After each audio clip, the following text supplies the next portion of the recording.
Hard Shoulder with Kieran Cuddihy. With Nissan. On Newstalk. Of course we're going to talk about these protests, these scenes of far-right violence outside the Dáil yesterday. And you might have heard in all of the coverage reference to things like Telegram groups. So Telegram is an online messaging platform. Think of Telegram groups or channels like supercharged WhatsApp groups that might have thousands of people in them. For people who don't know, that's effectively what they are. And for my sins, I've spent a bit of time in two of them today, in late-stage Ireland and in Irish Patriots. And I'd make a number of observations. First of all, I mean, the people who were protesting yesterday were hiding in plain sight. I mean, they were putting up pictures online hours in advance of the gallows and the noose that they had outside the Dáil. They also are absolutely jubilant about what happened. Jubilant about what happened yesterday. It was a success from start to finish. They describe it as a declaration of war by the Irish state against its own people, and this is a war that they long for. They also claim, actually, and this is worth pointing out, that Michael Healy-Rae encountered peaceful protesters yesterday. Now, let's be honest, Michael Healy-Rae, and you can disagree with his politics all you like, and I disagree with a lot of what he has to say on this show. We have plenty of rows. He and his young intern with him, and the Gardaí with him, were pushed around by violent racist thugs. That is what happened yesterday, and there's no other way we should be describing it. But back to Telegram and these groups. I mean, they're this toxic stew of conspiracy and paranoia and violent threats and misinformation. They generally believe COVID was a scam. They think you can get alternative treatments to cancer. You know, you don't need to rely on modern medicine. They're rabidly anti-trans. They're anti-Ukraine. They're anti-gay. They're anti-Semitic. One journalist was singled out for criticism because he was, quote, a Jew. The big thing, though, that they all subscribe to, and this gets mentioned over and over and over again, is this great plantation idea. So plantation, that word is used all the time, and planters to describe anybody who is supportive of immigrants in this country. They're planters. And what this is a belief that there's a deliberate attempt to override Irish identity and culture. And it's the Irish version of a bigger theory, the Great Replacement theory. So they've got kindred spirits. The people outside the Dáil yesterday have kindred spirits right across Europe. And they believe that European elites want to replace white Europeans with non-white, non-Europeans. Now, nowhere in these groups do you find an explanation as to why European elites want it, but they simply want it. And our politicians are involved in it, opposition parties included, the EU are involved in it, NGOs are involved in it, the UN are involved in it, big pharma's involved in it, the media are involved in it, we here in Newstalk obviously involved in it. Obviously everything I'm telling you because big pharma told me to tell you.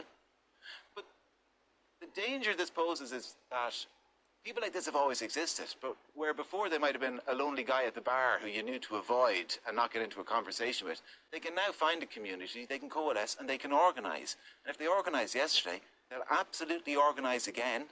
And the most ominous thing I read in all of this today was a suggestion from someone: it is time for us to start acting like a direct threat on the ship of state. So I don't think that's the last time we're going to see this type of behaviour. And it begs the question what we do about it. How do we respond to it from a law enforcement point of view? But how do we reach out to people as well who get sucked in by all of this nonsense and all of this, no, pardon my French, but all of this bullshit? Because that's what it is. Absolute BS from start to finish. 087 1400 106 is the number as always. If you want to get in touch, if you have suggestions, if you have observations, I would love to hear them from you, because we want to discuss this today. We want to have a conversation about it. And the first person with me in that regard is Razan Ibrahim, who's a journalist specialising in misinformation. Razan, you're welcome to studio, and thanks a million for coming in.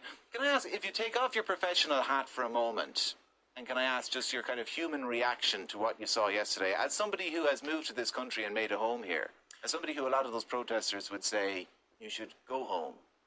I've been living in Ireland for around 12 years, and the scenes we have seen yesterday, and even before, like a few months ago, when we saw protests burning and attacking refugee camps in Dublin, absolutely appalling.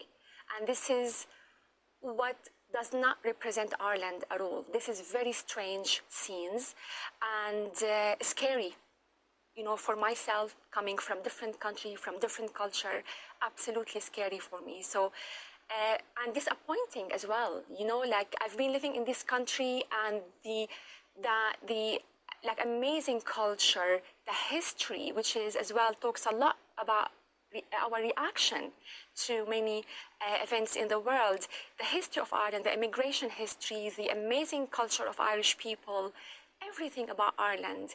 What we saw yesterday was absolutely the opposite of what I personally have experienced in the last 12 years, and as I said, really scary for myself. So, with your professional hat back on then, maybe talk to us a little bit about the kind of the genesis of some of those things that I mentioned online, where the ideas take root and how they spread. Yeah, absolutely. You know, conspiracy theories have been all the time, you know, like years and years before.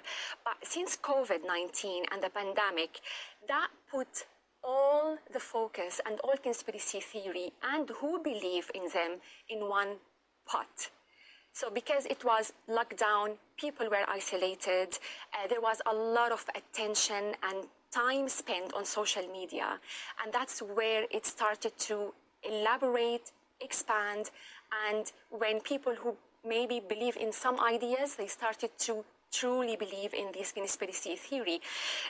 And since COVID, many conspiracy theory emerged and amplified on social media. One of the biggest one is the New World Order, where followers of this conspiracy theory believe that there is a shadow elite force or secret cabal that they want to implement totalitarian world government. And also another conspiracy theory, Great Replacement, as you as well mentioned before, where they believe that the white population is going to be replaced with another population coming from Africa, from the Middle East. And they believe that there is a plan to do that. And this is coming from this elite force that is secretive, and they are planning to do that. And just to say as well, many dog whistles and keywords and phrases have been used, like globalists, for example. Yes. And we see as well the Klaus Schwab, the chairperson of the World Economic Forum. He's another person being targeted. And yesterday, Kieran, on the ground, we saw the term globalist on the Irish president photo. We saw the photos as well of Klaus Schwab. And we saw all of these narratives online being represented on the ground. So what we saw yesterday wasn't kind of a uniquely Irish thing. It was the Irish manifestation of what is kind of happening around the world, is it? Or certainly around the Western world. Definitely, I agree with that. And I have to say, most of the core of these conspiracy theories is coming from the US because of the influence of the country, the money in the country, and the media and the social media influence and attention. And because it's in English as well, it is being amplified on social media, and many countries like the UK, France, and other countries, and now including Ireland, many people now being influenced with these messages like coming, I'd say, from the US and even like from the UK. So definitely it's not an Irish unique thing, it is a global, and we saw in the US like representation of these conspiracy theories on the ground, in protests on the ground, and the same messages we saw like yesterday. So definitely it's not local, it's more global, I'd say, narrative happening. Well, I get called a globalist elite all the time. People text in and they say, you're part of the globalist elite. And, maybe I wish I was. I'd be living in that big house for sale for 12 million on the front page of the Irish Times today.